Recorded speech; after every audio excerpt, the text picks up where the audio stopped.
नमस्कार साथियों, मैं अशोक कुमार लोजिप चाणक्य गुरु डिजिटल प्लेटफॉर्म पर आपका हार्दिक स्वागत करता हूं। हम लोग विसर्ग संधि पढ़ रहे थे और विसर्ग संधि में भी सत्व विसर्ग संधि पढ़ रहे थे। सत्व विसर्ग संधि से संबंधित 2 नियम हम लोगों ने पढ़ लिए थे। आज जो नियम है वो तीसरा नियम होगा सत्व विसर्ग संधि का। हम लोग सत्व विसर्ग संधि पढ़ रहे थे मित्रों, सत्व विसर्ग संधि। सत्व विसर्ग संधि में 2 नियम हम लोग पढ़ चुके हैं। एक तो विसर्ग और विसर्ग के बाद में च छ तालव्य स, तो विसर्ग को तालव्य स का आदेश, एक तो ये पढ़ चुके थे। और दूसरा था अपना विसर्ग और विसर्ग के बाद में ट, विसर्ग के बाद में ट थ और मूर्धन्य से, तो विसर्ग को किसका आदेश हो रहा था? मूर्धन्य से का। ये अपन क्या कर चुके हैं? पढ़ चुके हैं। अब जो सत्व विसर्ग संधि है इसमें जो तीसरा होगा वो क्या होगा? देखो मित्रों, तीसरा होगा कोई भी स्वर, फिर कोई भी स्वर के बाद में विसर्ग और विसर्ग के बाद में त आ जाए, थ आ जाए और स आ जाए, दंते। भाई वर्ग स को रटना मत। छ तालव्य वर्ग होता है तो तालव्य स को रखा। ट मूर्धन्य वर्ग होता है तो मूर्धन्य स को रखा। त दंते वर्ग होता है तो इसमें दंते स को रखा। इस कारण से अब यहां देखो त आ रहा है तो विसर्ग जो है इसको दंते स का आदेश होगा। विसर्ग को किसका आदेश होगा? दंते स का। यानी ये वाली जो स्थिति है, ये स्थिति तो होगी प्रथम पद में, और ये वाली जो स्थिति है, ये होगी किसमें? द्वितीय पद में। ठीक है। और स का आदेश हो रहा है, स का आदेश, ये वाली जो स्थिति होगी ये होगी संधि युक्त शब्द में। अब देखो संधि युक्त शब्द में कैसे पहचाने? आपको ध्यान देना है स त, और एक आपको ध्यान देना है स थ, और एक आपको ध्यान देना है स। ये स्थिति, ये तीनों स्थितियां जहां भी आ रही हैं किसी भी संधि युक्त शब्द में,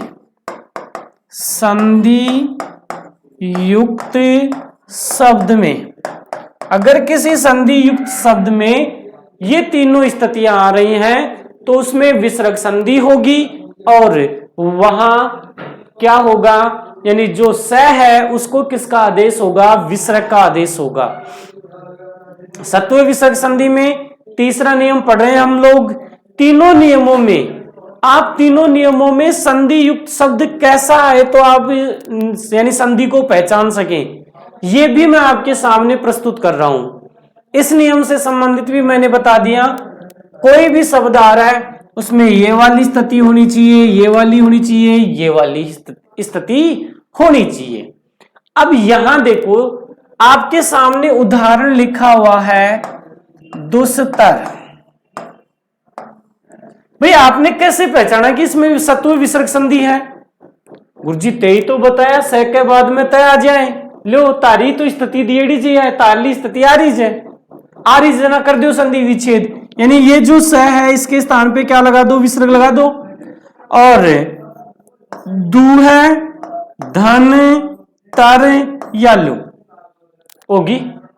और उदाहरण देखो, जैसे आपके सामने लिखा हुआ है निसार। अब आपको पहचानना है सत्व विसर्ग संधि कैसे है इसमें। गुरुजी स 2 बार, अरे जय दंते स, अरे स 2 बार। गुरुजी तेई तो बताया जो यही स्थिति। बिल्कुल, पहला जो आधा स है उसको किस में बदल दो? विसर्ग में बदल दो, तो ये क्या हो जाएगा? नी है धन सार, नी है धन सार।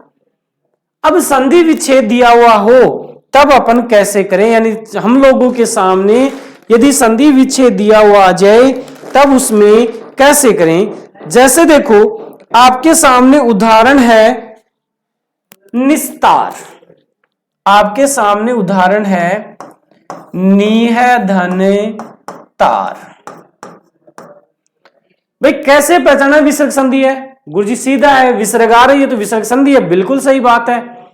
लेकिन विसर्ग के स्थान पे क्या परिवर्तन होगा? अब विसर्ग में क्या विकार उत्पन्न होगा? अब आपको पता है कि विसर्ग के बाद में तय आए, देखो ये लिखा हुआ विसर्ग के बाद में तय आए, तो विसर्ग को किसका आदेश होता है? दंते स का आदेश होता है। तो यहां भी जो विसर्ग है इसको किसका आदेश हो जाएगा? दंते स का आदेश हो जाएगा और शब्द क्या बन जाएगा? निस्तार। तो इस प्रकार से सत्व विसर्ग संधि का ये होता है तीसरा नियम। इसके बाद में सत्व विसर्ग संधि का चौथा नियम, यानी हम लोग पढ़ रहे हैं सत्व विसर्ग संधि, सत्व विसर्ग संधि। और इसमें हम लोग 3 नियम पढ़ चुके हैं, चौथा नियम अब पढ़ेंगे। देखो चौथा नियम क्या कहता है मित्रों? चौथा नियम कहता है ए आ स्वर और ए आ स्वर के बाद में विसर्ग होनी चाहिए, फिर धन चिन्ह होना चाहिए और फिर कै ख प फ, बस ये 4 वर्ण होने चाहिए। क्या होने चाहिए? ये 4 वर्ण होने चाहिए, क ख प फ, 4 वर्ण आने चाहिए। यानी कहने का मतलब सत्व विसर्ग संधि में प्रत्येक वर्ग का पहला दूसरा वर्ण आ रहा है। और हमेशा ध्यान रखना सत्व विसर्ग संधि में धन चिन्ह के बाद पहला दूसरा वर्ण ही आएगा। अब पहला दूसरा छ वाला पढ़ चुके हैं, टैठ वाला भी पढ़ चुके हैं, तैथ वाला भी पढ़ चुके हैं। भाई 5 वर्ग हैं, पहला दूसरा 3 वर्ग पढ़ चुके हैं, 2 वर्ग बच गए, कैख वाला पैफ वाला, दोनों को यहां रख दिया अपन ने। अब जो 3 थे छ वाले, टैठे वाले और तैथे वाले, उनमें तो एक ही स्थिति बन रही थी सभी में कि यहां कोई भी स्वर आ रहा था। लेकिन इसमें यहां 2 स्थितियां बनेंगी कैख पैफ के लिए। क्यों? क्योंकि एक स्थिति तो बनेगी जब ए आ स्वर आए और एक स्थिति बनेगी जब ए आ से भिन्न स्वर आ जाए।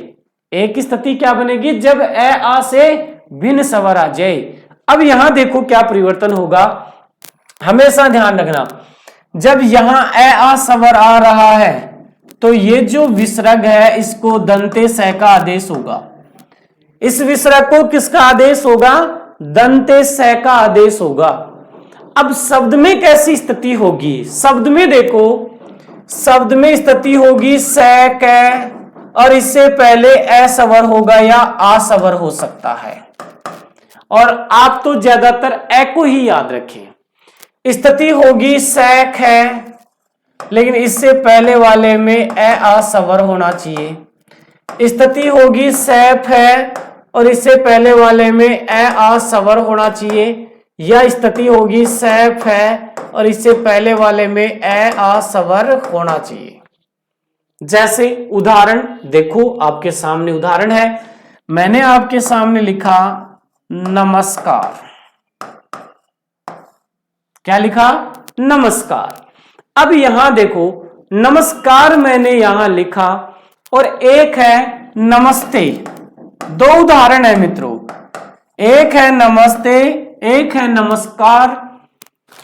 अब आपको पता है कि सत्व विसर्ग संधि है इसमें। कैसे? हमेशा ध्यान रखना जहां भी आधा स आ जाएगा, तीनों में से कोई सा भी चाहे आए, वहां सत्व विसर्ग संधि होगी। दोनों में आधा स आ रहा है, इसका मतलब इसमें विसर्ग संधि है। इसका मतलब इसमें कौन सी संधि है? विसर्ग संधि है। अब अपन संधि विच्छेद कैसे करें? देखो यहां तो कै वर्ण है और इससे पहले दंते आ रहा है, यहां तय वर्ण है, तय से पहले दंते से आ रहा है। तो तय का तो नियम पढ़ चुके हैं अपन। तय का नियम अपन ने क्या पढ़ा? स्वर कोई भी और इसके बाद में विसर्ग और विसर्ग के बाद में स विसर्ग के बाद में स, त, थ, इनमें से कोई भी आए तो विसर्ग को किसका आदेश होता है? दंते स का। तो ये नियम तो पढ़ चुके हैं, लेकिन यहां तो स के बाद में क्या आ रहा है? स के बाद में क्या आ रहा है? क्या आ रहा है? तो यहां और इससे पहले देखो में स्वर कौन सा है? ए स्वर है। मैंने क्या लिखा? स क। बोलो स क। अब स से पहले या तो ए स्वर या आ स्वर, बोलो स्वर कौन सा है? ए स्वर है। अब इसका मतलब इसमें सत्व विसर्ग संधि है, और संधि विच्छेद करते समय क्या करेंगे? जो आधा स है उसके स्थान पे विसर्ग लगा देंगे और क्या हो जाएगा? नमय धन कार। क्या हो जाएगा? नमय धन कार। जैसे और उदाहरण देखें, अपने सामने उदाहरण है, जैसे आपके सामने लिखा हुआ है भास्कर, लिखा हुआ है। क्या उदाहरण है? भास्कर। अब यहां देखो स क, ये वाली स्थिति आ रही है स क, मैंने लिखी है यहां स क। इससे पहले देखो स्वर कौन सा है? ए आ हो सकता है, आ स्वर आ रहा है, इसका मतलब यही संधि है और इसके स्थान पे विसर्ग लगा दो स के स्थान पे, बाकी कुछ नहीं करो। भा प्लस कर। क्या हो गया? भा प्लस कर। जैसे मान लीजिए आ गया भास्पति, भास्पति। बोलो स प। देखो मैंने लिख रखी है स प, लेकिन पहले वाले वर्ण में स्थिति क्या होगी? ए आ स्वर होगा। बोलो पहले वाले वर्ण में आ स्वर आ रहा है, तो भा विसर्ग धन पति हो गया संधि विच्छेद। तो ये था अपना चौथा नियम। चौथे नियम में क्या है? ए आ स्वर, इसके बाद में विसर्ग, विसर्ग के बाद में क, ख, प, फ, तो विसर्ग जो है इसको किसका आदेश होगा? दंते स का आदेश होगा। किसका आदेश होगा? दंते स का।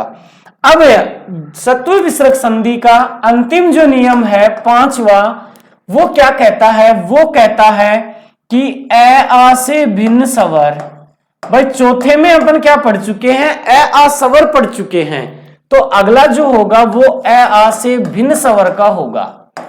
ए आ से भिन्न स्वर, फिर इसके बाद में विसर्ग और धन चिन्ह क, ख, प, फ, ये स्थिति आ जाए, कहीं भी ये स्थिति आ जाए। इससे पहले वाले नियम में ए आ स्वर था और उसके बाद में वो स्थिति आ रही थी। अब भाई कोई ऐसा भी तो उदाहरण होगा ना जिसमें ए आ से भिन्न स्वर होगा और उसके बाद में क, ख आएगा, तो वहां क्या परिवर्तन होगा? वहां जो ये विसर्ग है, ये विसर्ग किस में बदल जाएगी? दंते स का आदेश होगा। इस स्थिति में किसका आदेश होगा? दंते स का आदेश होगा।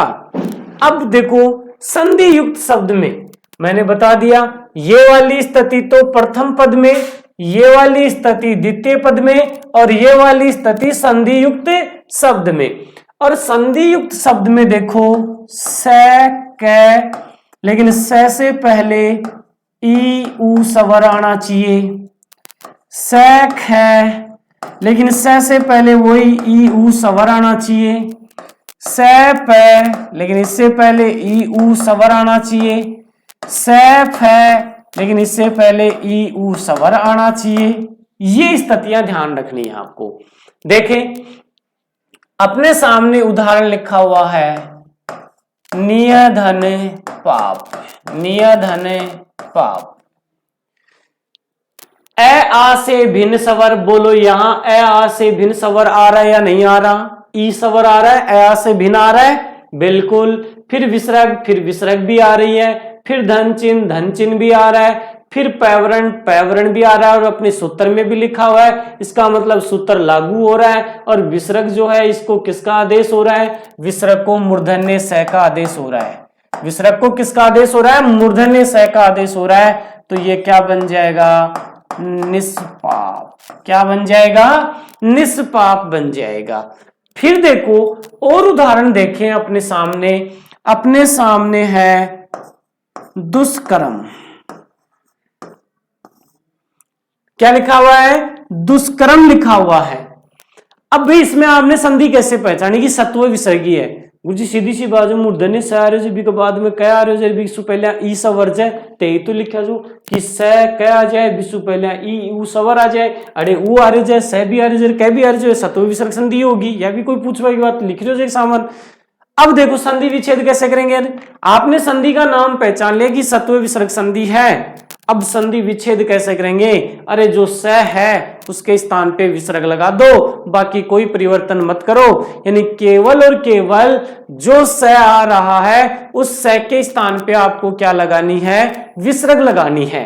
यानी ये जो स है इस स के स्थान पे आप क्या करेंगे? विसर्ग लगाएंगे और ये क्या हो जाएगा? दूह धन करम, दूह धन करम क्या हो जाएगा? दूह धन करम हो जाएगा। और उदाहरण देखें आप, आपके सामने लिखा हुआ है दूह धन फल। क्या लिखा हुआ है? दूह धन फल। देखो नियम लगाओ, ए आ से भिन्न स्वर, ठीक है गुरुजी, ऊ स्वर आ रहा है, फिर विसर्ग भी आ रही है गुरुजी, फिर देखो फ, हाँ बिल्कुल फ आ रहा है, तो विसर्ग को किसका आदेश हुआ? तो विसर्ग को किसका आदेश हुआ? मूर्धन्य स का आदेश हुआ। तो क्या बन जाएगा? दू विसर्ग स में बदल गई और आगे क्या लिखा गया? दुष्फल। क्या लिखा गया? आगे दुष्फल लिखा गया। और उदाहरण देखना चाहें तो बहुत उदाहरण है इससे संबंधित, तो और उदाहरण देखना चाहें तो आप देख सकते हैं। जैसे कि मान लीजिए आपके सामने आ गया बहिष्कृत, आपके सामने लिखा हुआ है बहिष्कृत। भाई कैसे पहचाना रहे? गुरुजी सीधी सी बात है, स आ रहे हो क आ रहे हो ते ही तो लिख रहा जो स क आ जाए, विसु पहले ई सवर आ रहा है, बिल्कुल गुरुजी आ रहा है। तो ये जो स है इसको किसका आदेश होगा? विसर्ग का। ले जी विसर्ग का आदेश बही धन कृत हो गया। ये भी कोई पूछने की बात है।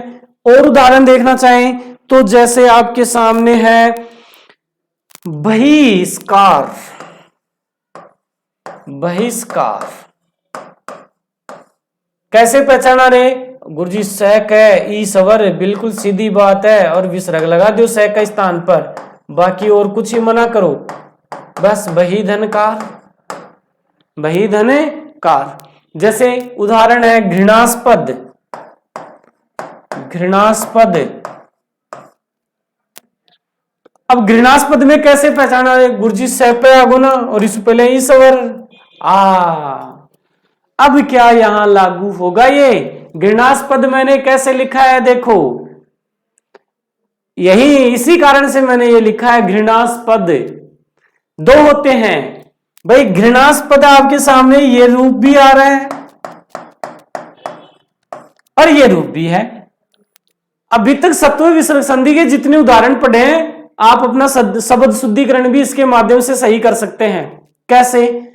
जैसे ही मैंने आपके सामने मान लीजिए कि घृणास्पद ये न लिख के और ये घृणास्पद लिखता, तो दिमाग में आपके क्या आता है कि ये अशुद्ध है। क्यों आता? क्योंकि गुरुजी प है और प से पहले ए आ सवर आ रहा है, तो हमने तो पढ़ा है कि प आ जाए, क ख प फ आ जाए और उससे पहले ए आ सवर आए, तो वहां तो दंते से आता है, वहां तो दंते से आता है, तो यहां तो दंते से वाला सही होगा। तो इस प्रकार से आप अपना शब्द शुद्धिकरण शब्दों का यानी शुद्ध रूप भी पहचान सकते हैं इसके माध्यम से। तो ध्यान दें मित्रों, बहिष कार का क्या बन गया? बही प्लस कार। और उदाहरण देखना चाहें तो अपने सामने है जैसे चतुष्पद, अपने सामने लिखा हुआ है चतुष्पद। पहले तो ये देखो कि ये शब्द अपना शुद्ध लिखा हुआ है क्या? क्या इसमें यही स आएगा क्या? कैसे देखें? स के बाद में वर्ण देखो प आ रहा है, स के बाद में प वर्ण आता है, तो आपके दिमाग में दो बात आनी चाहिए। क्या? कि एक तो स के बाद में प आ रहा है, तो स से पहले स्वर कौन सा है? यदि ए आ स्वर है तो दंते से आएगा, और ए आ से भिन्न स्वर है तो मूर्धन्य से आएगा। मैंने कहा कि स आ रहा है तो उसके बाद में प देखा तो दो स्थितियां, यानी क ख प फ देखेंगे तो दो स्थितियां बनेंगी।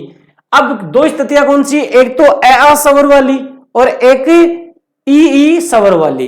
अब यहां इससे पहले वाले में आ स्वर नहीं है, यहां तो ई स्वर है, इसका मतलब चतुष्पद सही लिखा गया है।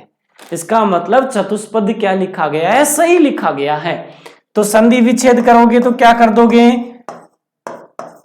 विसर्ग लगा देंगे स के स्थान पे और क्या करेंगे, संधि विच्छेद हो जाएगा, चतुधन पद।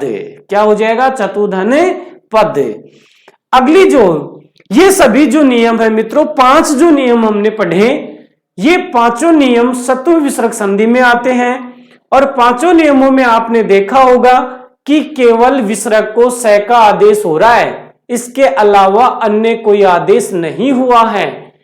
भाई विसर्ग को केवल स का आदेश हुआ है, चाहे वो तालव्य स हो सकता है, चाहे वो मूर्धन्य हो सकता है, चाहे वो दंते हो सकता है, लेकिन केवल स का आदेश हो रहा है। और स का आदेश होने के कारण अपन ने विसर्ग संधि के जब प्रकार किए थे तो अपन ने विसर्ग में उत्पन्न होने वाले विकार के आधार पर प्रकार किए थे।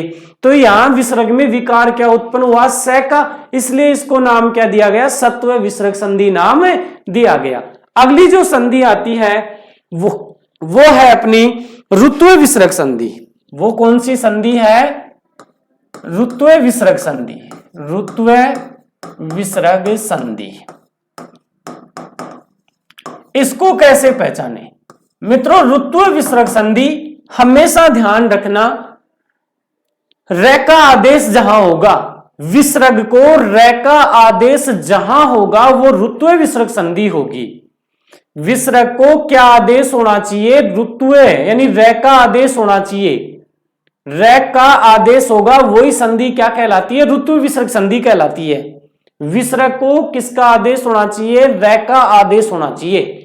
अब देखो संधि की परिभाषा क्या कहेगी इसमें, देखो हमेशा ध्यान रखना, एक तो स्थिति होती है जब ए आ स्वर हो, एक स्थिति होती है जब ए आ से भिन्न स्वर हो।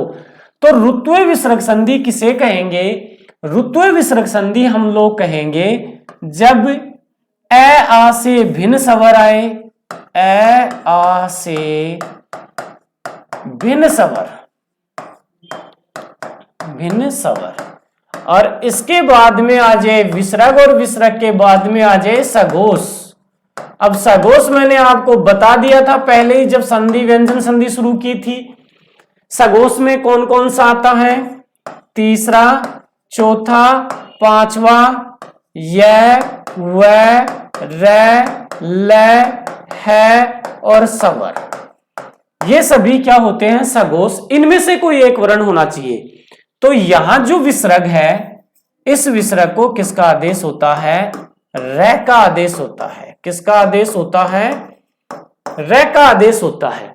यहां विसर्ग को किसका आदेश होगा, रे का आदेश होगा। जैसे अब देखो, जैसे उदाहरण देखें उससे पहले भाई सर संधि विच्छेद दिया हुआ होगा तब तो हम लोग पहचान लेंगे, क्योंकि विसर्ग आ जाएगी प्रथम पद के अंत में, और विसर्ग से पहले वाला जो वर्ण है उसमें आ स्वर से भिन्न स्वर होगा और बाद में सघोष वर्ण आ जाएगा, तो उसमें तो पहचान लेंगे।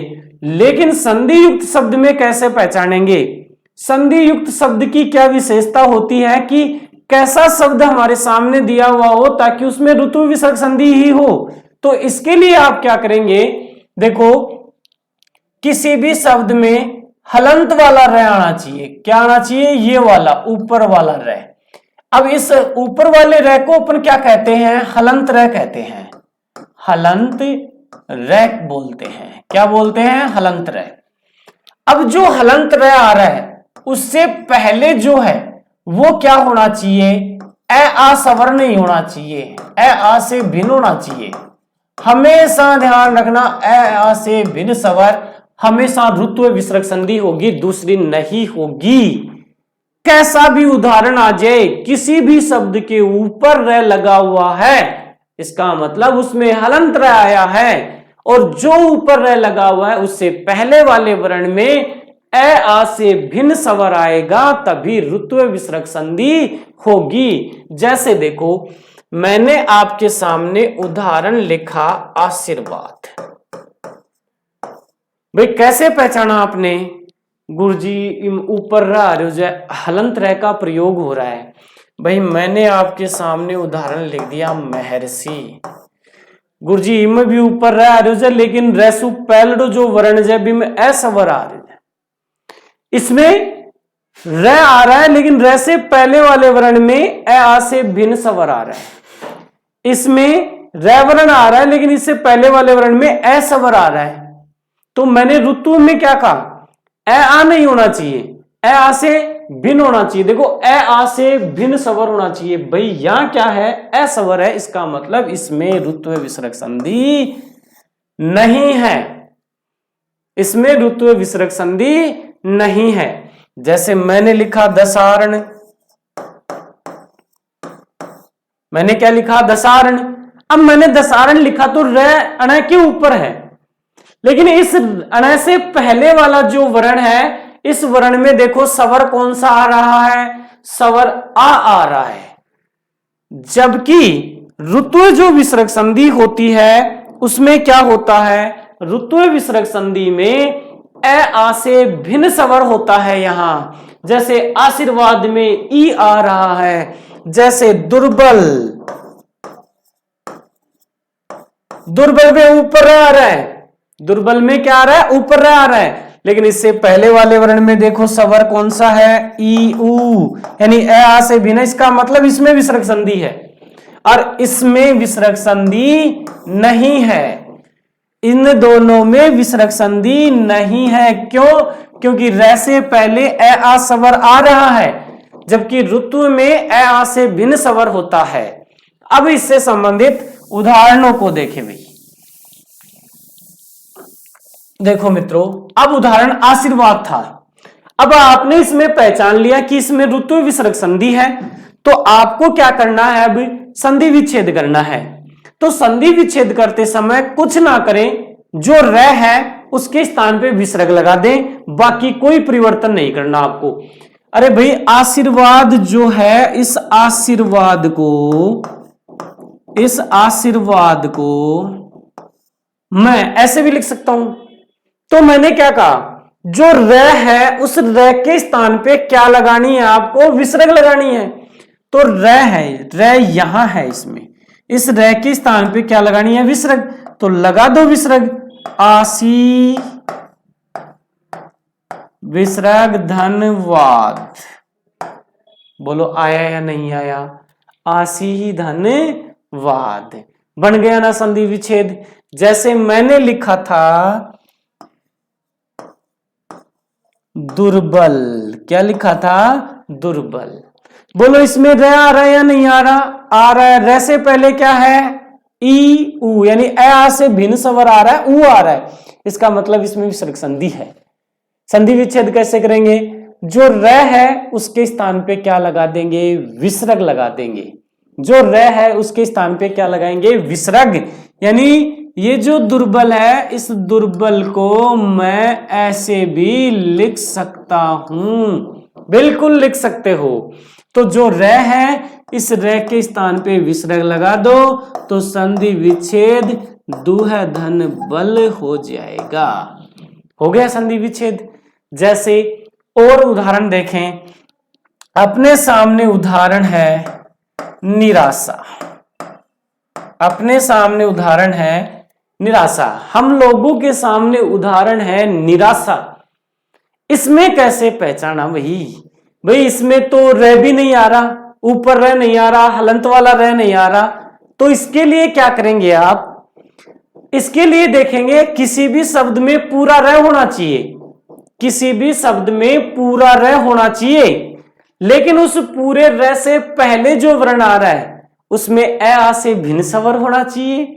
उसमें ए आ से भिन्न स्वर होना चाहिए। तभी उसमें, अगर ऐसे शब्द में आपको संधि पूछी जा रही है, ध्यान से सुने मेरी बात भाई। हलंत वाला र तो मैंने बता दिया आपको, लेकिन अब ऐसा उदाहरण अपने सामने आ गया कि पूरा र आ रहा है इसमें, तो जब पूरा र आ जाए किसी शब्द में, उस पूरे र से पहले वाले वर्ण में देखें कि क्या स्वर है, ए आ से भिन्न स्वर होना चाहिए। जी बिल्कुल सर, इसमें ए आ से भिन्न स्वर है, बिल्कुल है। अब इसका संधि विच्छेद कैसे करें, तो जो र है उस र में से स्वर को बाहर निकालो। पहले उस र में से पहले स्वर को क्या करो, बाहर निकालो, और फिर आगे का काम होगा। देखो कैसे, देखो इसको मैं लिखता हूं निराशा। ये था आपके सामने निराशा।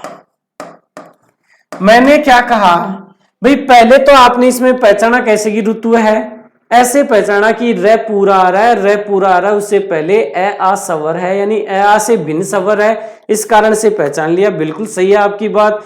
आपके सामने निराशा शब्द दिया हुआ था, इसमें संधि पूछ रहा था। अगर इसमें संधि की प्रायिकता है तो ऋतु विसर्ग संधि की ही प्रायिकता है, अन्य किसी संधि की प्रायिकता नहीं है। अब आगे संधि विच्छेद कैसे करें, तो आगे संधि विच्छेद जो र है उसको हलंत वाला बनाएंगे, उस र में से स्वर को बाहर निकाल लेंगे। र में से स्वर को बाहर निकाल लिया तो हलंत वाला र आपके सामने आ गया। अब हलंत वाला र आपके सामने आ गया तो हलंत वाले र को किसका आदेश होता है, विसर्ग का आदेश होता है। तो ये क्या हो जाएगा, निय धन आशा। क्या हो जाएगा, निय धन आशा। और उदाहरण देखना चाहें, जैसे आपके सामने लिखा हुआ है निराहार। क्या लिखा हुआ है, निराहार लिखा हुआ है। अब ये जो निराहार लिखा हुआ है इसमें कैसे पहचानी भैया आपने, र से पहले ए आ से भिन्न स्वर आ रहा है, बिल्कुल सही बात है। तो संधि विच्छेद क्या करें, कैसे करेंगे, र को हलंत वाला बनाएंगे, स्वर को बाहर निकालेंगे, बिल्कुल निकाल दिया। अब र के स्थान पे क्या लगा देंगे, विसर्ग लगा देंगे, और संधि विच्छेद हो गया नियह धन आहार। क्या हुआ, नियह धन आहार। जैसे और उदाहरण देखें तो अपने सामने उदाहरण है, जैसे एक उदाहरण दिया हुआ है बहिर्मुख या दुरुपयोग, कोई सा भी उदाहरण ले लें, जैसे बहिर्मुख। भैया आपने इसमें संधि कैसे पहचानी, आपने इसमें संधि कैसे पहचानी, ऐसे पहचानी कि हलंत वाला र आ रहा है और इससे पहले ए आ से भिन्न स्वर आ रहा है। इससे पहले क्या आ रहा है, ए आ से भिन्न स्वर आ रहा है। इसका मतलब इसमें ऋतु विसर्ग संधि है। इसका मतलब इसमें कौन सी संधि है, ऋतु विसर्ग संधि है। संधि विच्छेद करेंगे तो क्या करेंगे, जो हलंत वाला र है उसके स्थान पे क्या लगा देंगे, विसर्ग लगा देंगे, धन चिन्ह लगाएंगे, संधि विच्छेद हो गया बही प्लस मुख। तो ये होती है अपनी ऋतु विसर्ग संधि। ऋतु विसर्ग संधि में एक इसका उपनियम भी है, यानी ऋतु विसर्ग संधि में एक क्या है, इसका उपनियम है। उपनियम क्या कहता है कि जब ई स्वर हो, ऊ स्वर हो, इसके बाद में विसर्ग हो, और इसके बाद में यदि रे वर्ण आए, क्या आए, रे वर्ण आए, तो ध्यान दें जो ई है वो दीर्घ ई में बदलेगा, ऊ है वो दीर्घ ऊ में बदल जाएगा, विसर्ग का लोप हो जाएगा और बाकी कोई परिवर्तन नहीं होगा। मैंने क्या लिखा, ई ऊ स्वर आए, जो संधि विच्छेद यानी प्रथम पद दिया हुआ है उसका जो अंतिम वर्ण है उसमें या तो छोटा ई स्वर होना चाहिए या छोटा ऊ स्वर होना चाहिए। इसके तुरंत बाद में विसर्ग होनी चाहिए, और उसके बाद में द्वितीय पद का जो प्रथम वर्ण है वो रै वर्ण होना चाहिए। तो ई ऋस्व जो री है, छोटी ई है वो बड़ी ई में, ऋस्व ऊ है वो दीर्घ ऊ में यानी बड़े ऊ में बदल जाएगा। जैसे देखो आपके सामने उदाहरण है निह धन रोग, निय धन रोग। अब यहां देखो धन चिन्ह, फिर धन चिन्ह से पहले विसर्ग, विसर्ग आ रही है, विसर्ग से पहले ई स्वर आ रहा है, और बाद में रे वर्ण आ रहा है। तो ये ई है वो किस में बदल जाएगा, ये ई है वो तो दीर्घ ई में, विसर्ग का क्या हो जाएगा, लोप हो जाएगा। तो क्या होगा, दीर्घ ई नी, विसर्ग का लोप हो गया, रोग को उतार दो, ऐसा कैसा, निरोग हो गया संधि विच्छेद। अब चाहे ऐसा कोई भी उदाहरण आ जाए, जैसे संधि युक्त शब्द दिया हुआ है तब कैसे पहचाने, यानी जब संधि युक्त शब्द दिया हुआ आ जाए कि संधि युक्त शब्द दिया हुआ आ जाए तो कैसे पहचाने। जैसे आपके सामने लिखा हुआ है निरंतर, क्या लिखा हुआ है, निरंतर लिखा हुआ है, उस शब्द में रे आना चाहिए, उस शब्द में क्या आना चाहिए, रे आना चाहिए, और रे से पहले वाला जो वर्ण है उसमें दीर्घ ई और दीर्घ उ स्वर होना चाहिए। कैसा भी शब्द आपके सामने लिखा हुआ है, रे आना चाहिए, रे से पहले वाला जो वर्ण है उसमें दीर्घ ई और दीर्घ उ स्वर होना चाहिए, यही नियम लगेगा, बाकी दूसरा नियम नहीं लगेगा। संधि विच्छेद कैसे करें फिर उसका, जो दीर्घ ई आ रहा है, दीर्घ उ आ रहा है, उसको किस में बदलो, छोटे ई में, छोटे उ में, फिर उसके तुरंत बाद में विसर्ग लगाओ और बाकी और उसमें कोई परिवर्तन मत करो। भाई नी था, दीर्घ ई आ रहा है, तो मैंने कहा कि ऋस्व में छोटी में बदलो, बदल दिया, इसके बाद में विसर्ग लगा दो, लगा दी, और धन चिन्ह लगा के रंदर को ऐसा कैसा उतार दो, संधि विच्छेद हो गया, निया धन रंदर, कुछ नहीं करना बाकी आपको। एक और उदाहरण समझा रहा हूं, जैसे अपने सामने लिखा हुआ है दुराज, क्या लिखा हुआ है, दुराज, कैसे पहचाना आपने, रे वर्ण आ रहा है, रे से पहले दीर्घ उ आ रहा है, इसका मतलब यही नियम, दीर्घ उ है उसको किस में बदलेंगे, ऋस्व उ में, और आगे धन चिन्ह लगा के राज को ऐसा कैसा उतार देंगे, क्या बन जाएगा, दुह धन राज बन जाएगा, क्या बनेगा, दुह धन राज बनेगा। तो ये थी मित्रों अपनी ऋत्व विसर्ग संधि। अब हम कल पढ़ेंगे अपनी उत्व विसर्ग संधि, अगली कक्षा में पढ़ेंगे उत्व विसर्ग संधि। आज के लिए धन्यवाद।